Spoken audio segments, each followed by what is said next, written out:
What's going on, guys? Welcome back.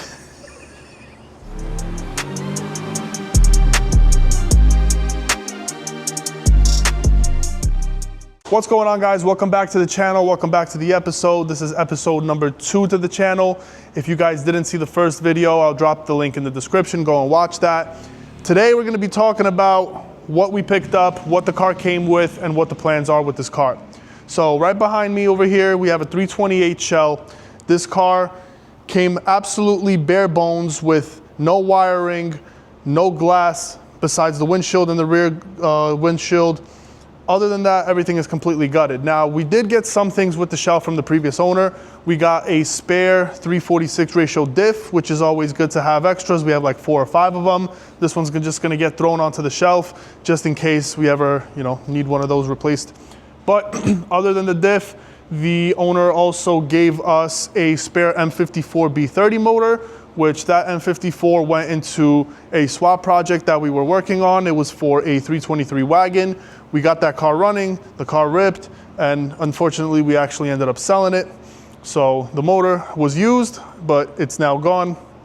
And also the previous owner of this car threw in a brand new Evil Energy 10-gallon fuel cell kit.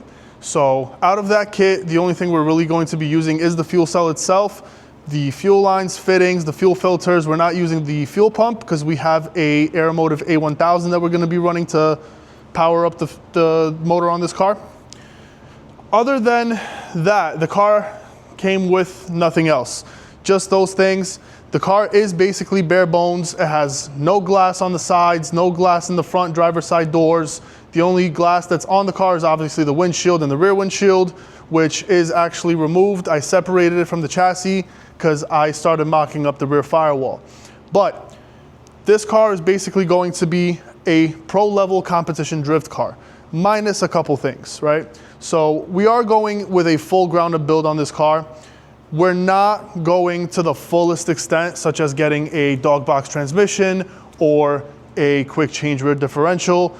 That's way out of the budget for now. This car is basically going to have everything else according to FD rulebook, but those things. So we're gonna start off over here in the front. If you guys can tell, the engine bay was worked on, it was painted. Obviously, we're not keeping this color, but the previous owner was gracious enough to cut out the wheel wells for us, which is great because we were gonna do that anyway for clearancing.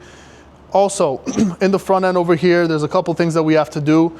We're going to be basically getting rid of all these flanges, cleaning up the bay, cutting out certain things that aren't necessary, just to get the engine bay looking a little bit cleaner.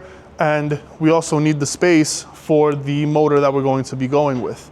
Now, aside from cutting all the stuff out, making it look cleaner, we're going to be welding in some supports to the strut towers and running it down to the frame rails, just to make sure that in the event that anything ever happens, the car's gonna stay nice and straight. We don't have to worry about pulling frame rails. It is drifting, shit happens, but we're trying to make sure that we don't have to go too in-depth in repairs. So that's definitely gonna be a good thing that's gonna happen to the car. Now, the previous owner already welded the top hats of the strut towers for extra support, which is great. We don't have to worry about that. Obviously, we're going to put a firewall in place between the cabin and the engine bay. We're gonna mock that up with some cardboard, turn it into some sheet metal, and that'll seal it off nicely. Now, as far as the motor for this car, we are going to be throwing in an LS3. The motor is actually in the back of the shop on an engine stand right now. We're slowly starting to accumulate parts for it.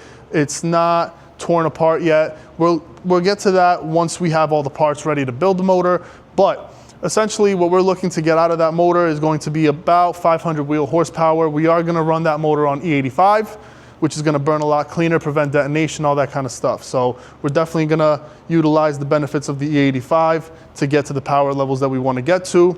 We're not touching the bottom end of that motor. We're basically just building the top end of it, but that's gonna come later on. Once we have all the parts, then we're gonna do a separate video showing how we build the motor and start test fit and stuff like that. Now, let's go to inside the engine bay. If you guys can tell, there's absolutely no suspension on this car, and that's not a problem because right over here to the right of the car, we have this donor car right here. I picked this car up for 400 bucks off of Facebook Marketplace. The only reason I got it is because it is a 330. So we are going to be taking the 330 front end suspension and throwing it on this car. We're not going with any crazy knuckle setup or anything wild like that. The 330 stuff is more than sufficient. So this car will eventually start coming apart. It is a donor shell for this car in case anything ever happens, or the Silver Coupe. Hopefully we never have to use it. Hopefully this car is going to be another build at some point later on in the channel. Maybe a JZ swap or something cool is gonna happen. Don't mind the color, it's hideous, I know. But this car is just gonna sit in the background a little bit. We're just gonna pull off parts as we need it for this car. Now, suspension wise, most likely going to be running SLR Ultra, which is what we have on the silver car. I absolutely love it. Pairing that with some BC coilovers. Not sure which series yet, but once we're getting ready to buy the coils, we'll go through some of the options and see which ones are gonna suit this car best for what we're going to be using it for. Coming inside of the car, like I mentioned, it is completely empty. Now, if you guys can take a look, all this sound deadening is actually removed. The previous owner took the time to get rid of it, which is great because we don't have to mess with that no more. But we do still have to grind and I guess clean up the metal to prep it for cage. We are going to be doing an FD spec cage kit setup on this with the gutted door ladder bars. So these doors are going to be getting cut all the way inside. So this way, all we're gonna have is going to be the exterior shell. We wanna keep these OEM doors because obviously the fiberglass ones, if there is any love taps, they most likely will crack. So we're gonna run the OEM ones for now. In case something ever does happen to these, again, we have the donor car, we can pull the doors off of that one, but the cage kits isn't even ordered yet. We're not at that stage yet. We're just kind of sort of putting a list together of all the stuff that we need in order to get going on this project. So once we have that cage here, we're gonna start grinding the inside, prepping the metal for welding, and that's going to be its own video altogether. Back here, I started mocking up the firewall. Very, very rough. I didn't get to finish it, or even, I barely started it, but this is going to tie together with the cage. So once we have the cage basically tacked into place, we're gonna slip the firewall over onto the tubing itself and then weld all around the firewall and tubing to make sure that it looks nice and clean and structurally sound. The rear glass is completely separated from the chassis. I'm just letting it rest here so it doesn't break and take up any additional space. But other than that, let's go on to the back of the car. So now we're at the back of the car and there's gonna be a lot of things that we're going to be doing back here. So we are going to be doing a rear mounted radiator setup. I started mounting up a old radiator that I found just to kind of sort of figure out the direction of how I want to mount it. I'm leaning more towards obviously mounting it at an angle, having the fans blowing down. We are gonna have a fuel cell here, so we may have to throw some sort of fuel cooler just to make sure that the fuel delivery is not gonna be any issues if this is going to be blowing out hot air. But we also still have this whole entire rear deck that we're going to have to cut out because we are running a rear polycarbonate window. It's going to be cut roughly about here. Gonna have a brace welded in, and this whole bottom section is gonna be open to obviously allow all the air down to get ducted into the radiator, so this way this car could stay nice and cool. Now, back here, obviously, this is basically an original rear end. I was not sure which way I wanted to go. I was thinking about keeping this rear end completely intact, but I think we're going to end up cutting the entire rear end out from about here and then running it all the way across the side and down for a clamshell setup. Now, the reason that we are going to be doing a clamshell, obviously, since this is a clean body, it's never been touched. If something was to happen, if we were to hit a wall due to whatever reason, and we hit the rear end and the OEM metal crunched, it can travel all the way up the pillar. It could damage this portion of it, and that's going to be a lot more work for us to repair as opposed to just replacing a side or getting a new setup for the rear clamshell. Now, with it being fiberglass, obviously it's going to be a lot more flexible. It's going to take the hit and the impact if we were to hit something, and it's going to give us that flex. So we might have a couple bumps, bruises, maybe a crack or two that we can always repair with fiberglass instead of having to do extensive body pulling and stuff like that.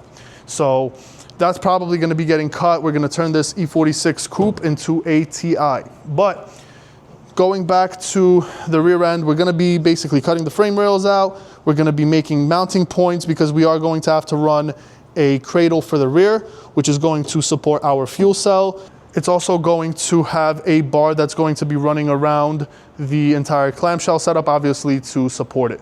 So this way it doesn't droop, it's going to be nice and tight, and we're going to make pickup points for mounting the radiator.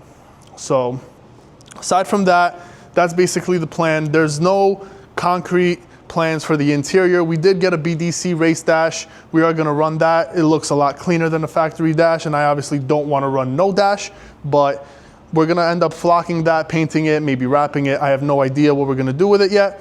As far as interior stuff, we most likely are going with Halo seats front and rear. Don't know which brand, don't know which shifter we're going to do. We are going to be doing a ZF transmission to the LS3.